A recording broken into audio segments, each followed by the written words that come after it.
All right, everyone, welcome back to another episode of Pete's Quarter Life Crisis. In this episode, we are going to be going through my next PCGS submission. I've set aside 20 coins here that I'm going to submit, and we're going to go through them first, and I'm going to kind of walk you through my thought process, what I'm going to grade them, and some I might change my mind just because I can't make up my mind. This isn't a super high value submission. Some of these are just for my own fun and enjoyment. As you'll see, I'll tell you some of the values that they might be at the when the coins come back graded at the values that at the grades that I hope that they'll come back at. All right, so let's get started. This first one is a 1960 quarter. It's kind of an error coin. It's I got this when I went to San Diego for a vacation this year. And often when I go on vacation and I'm walking around the city, I enjoy going into coin shops and I try to get a coin. And so this is the one I picked out. It's a type B reverse. If you don't know what that is, it's when part of the leaves here are basically touching the A. I believe it was for a proof strike and they used it on a regular strike. So these aren't like super rare, but they are a little bit more rare than just the normal coin. And this one is in, I don't know, it's pretty good condition in my opinion. I mean, I'm no expert quarter grader, but I have this down as like an MS, somewhere between an MS 65 and a 66. It's really nice. So that would put the value of somewhere between $60 and $175. And I paid a little bit less than 50 for that since I haggled a little bit. So, I'm not making any money really, but it's a cool coin. Get it graded and added to my collection. This next one is a little bit more high value, 1932D. This is the first year of the quarter. This is the most rare issue of the quarter. I think there was, I don't know, I don't have it written down. I think it was like 200,000 minted of these or something. And I do have it written down. There's only about 4,000 of them graded from PCGS. So it's definitely more rare. I think I'm putting this around, it's not quite mint state in my mind, so I'm putting it at an AU 55. It's possible even that it's cleaned. You can see some hairlines. I just have not gotten many quarters graded, if at all. I don't recall. So I don't know how picky they're going to be with hairlines on these quarters. So at AU 55, I have the value at, what is it, about $500. If it's less than that, like $300. So it is a rare coin. Be good to just get it graded and, let's see if it's cleaned or not, I guess. We'll see. It's right on the cusp, in my opinion. And now we'll hop over to this.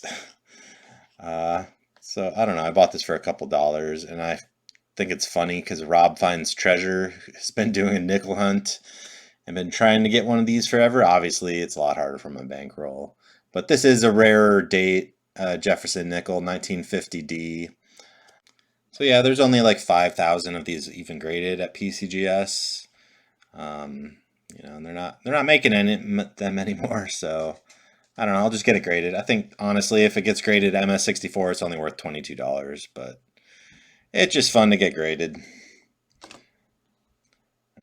Next, we will fly over to 1931S Buffalo nickel, which is one of the key dates for the series.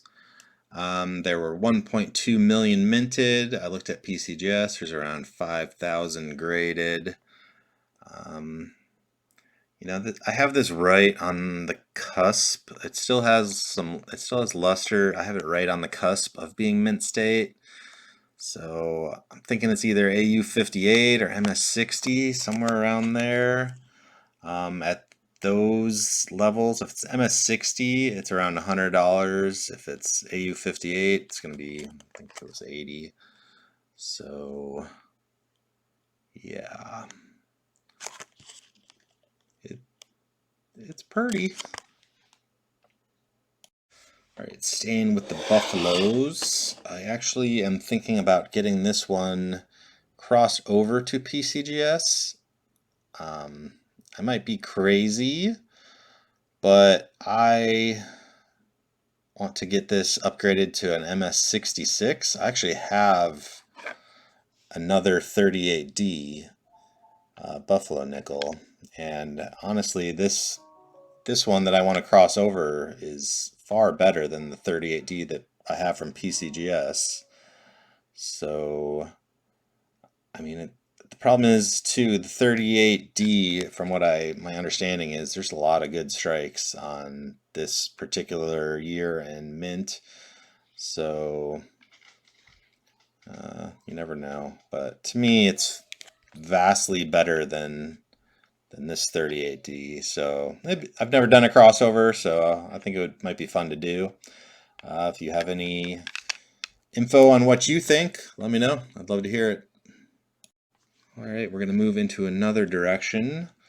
This is, I don't know if I've showed this one before in a previous video, but this is a kind of a love token slash engraved token, and honestly, I don't even know if PCGS will grade this. I'm hoping they will, because this side is engraved with Freemason imagery and data. I've talked about it in another video. So I thought that this would be cool to get it facing this direction, assuming that they'll grade it and encapsulate it as a braided cent. I don't know. I have no idea what the actual value of this. I just thought it would be cool to get encapsulated. Going over to another low value but cool item. The next couple I'm going to show are pennies that I found in a wheat penny hunt that I just recently completed. And so this is a 1955 S, there we go, that just has really lovely purple toning to it. And the coin itself is in pretty good condition. I could see it being a 64, 65, something like that.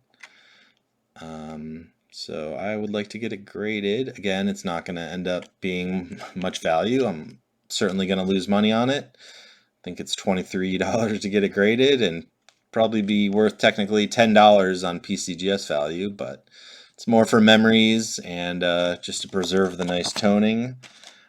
These next two are very similar, although I think this one in particular could get a higher grade, potentially a 66, I don't know. 1955S again. It has nice toning again, and it's in quite nice of shape, so again, the value, unless it somehow magically gets a 67 or something, is not going to be that high, but I'm just kind of preserving a memory and some nice coins I found. Copper doesn't, it all turns brown, so the less oxygen it gets, the better condition it'll stay, so I'd like to get them encapsulated. Alright, so this next one is an 1861 Confederate cent restrike. I've shown this in another video as well.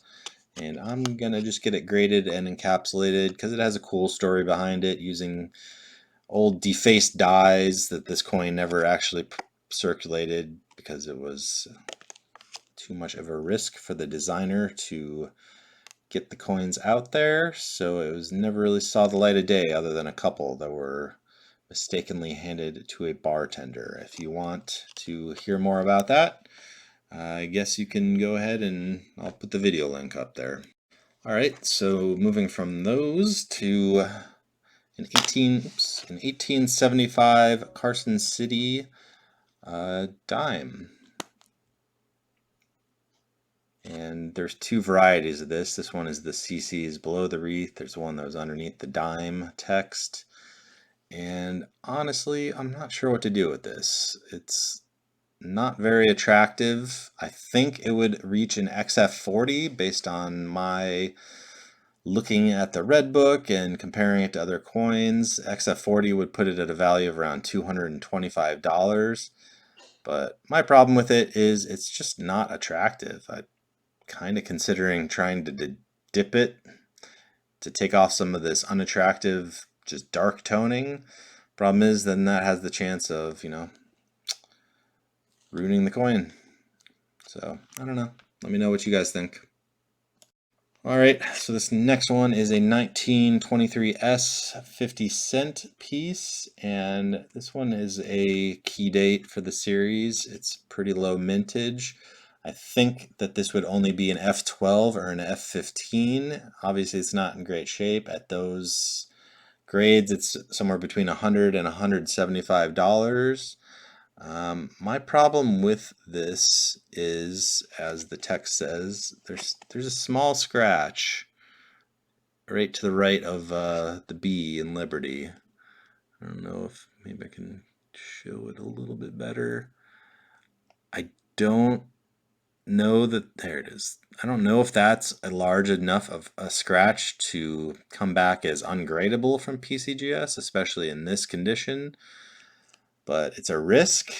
So if anybody feels more confident one way or the other, let me know, because I don't want to submit it if it's going to come back scratched.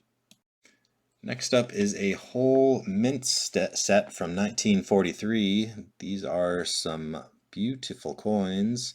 I think maybe this 50-cent Standing Liberty is probably the worst of the coins in here, honestly. And I think there's a little, forget where it is, but looks like there might be a little PVC somewhere that I would have to try to clean off. And they are very, from my history with, these Standing Liberties, or Walking Liberties, sorry, they're so picky with the grading here. So I think this would only probably get like an MS63, and which is, tells me maybe it's it's even less than that, because I'm always off when I'm grading these. The quarter, I honestly think that the quarter is probably like an MS66. It's in great shape. At an MS66, it would be like $80. MS67 would be 300. So obviously you'd be trying for the 67, but that could be hard to obtain. I think the dime is very nice as well. I think it's probably a 66, has a chance at a 66 as well. The full bands is really close. I'd have to get it underneath the microscope to give you a better view.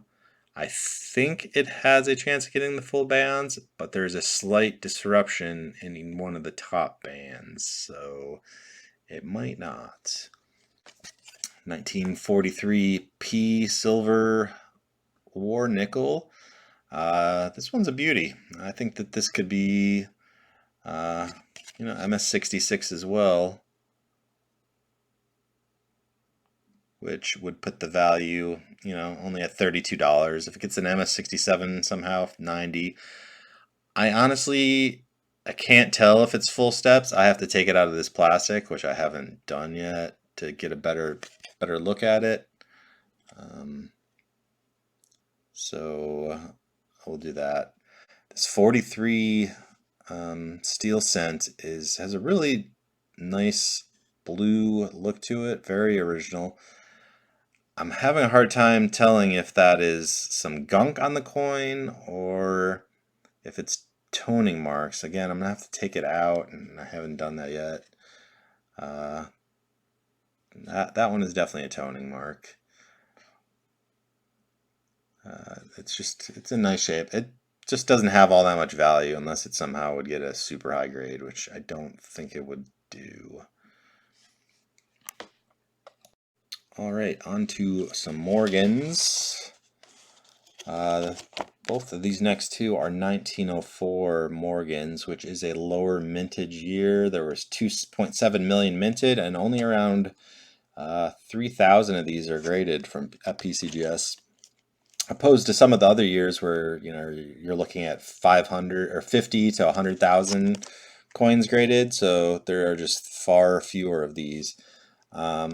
This one is, in my mind, probably not mint state. loses some of its cartwheel and luster. So maybe AU58. I mean, if you got lucky, MS60. And just to put them side by side, this one is also a 1904 Morgan, and this one is, in much better shape. I think this one is an MS63. If I could focus, let's get that out of the way. I think this one's an MS63.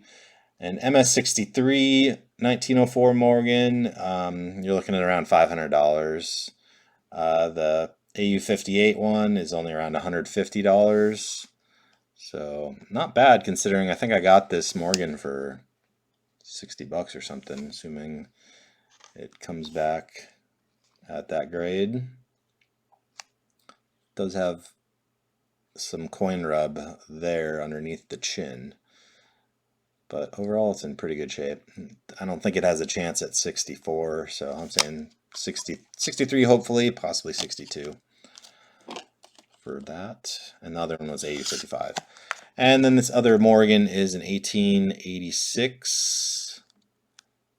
I was thinking that this could be an MS63 as well. And look at the toning on the back.